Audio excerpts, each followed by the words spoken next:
دل بدل دے، دل بدل دے۔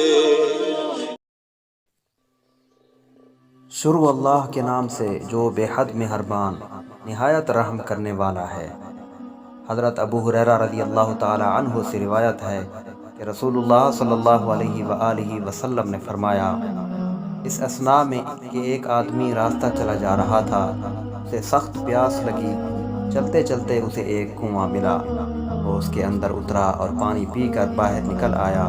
کنویں کے اندر سے نکل کر اس نے دیکھا کہ ایک کتا ہے جس کی زبان باہر نکلی ہوئی ہے اور پیاس کی شدت سے وہ کیچڑ کھا رہا ہے۔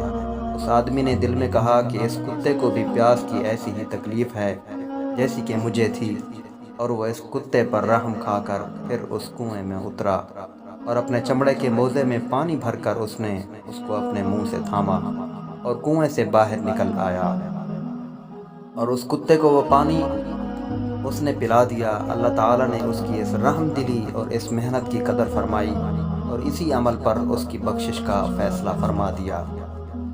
بعض صحابہ نے حضور صلی اللہ علیہ وآلہ وسلم سے یہ واقعہ سن کر دریافت کیا کہ یا رسول اللہ، کیا جانوروں کی تکلیف دور کرنے میں بھی ہمارے لیے اجر و ثواب ہے؟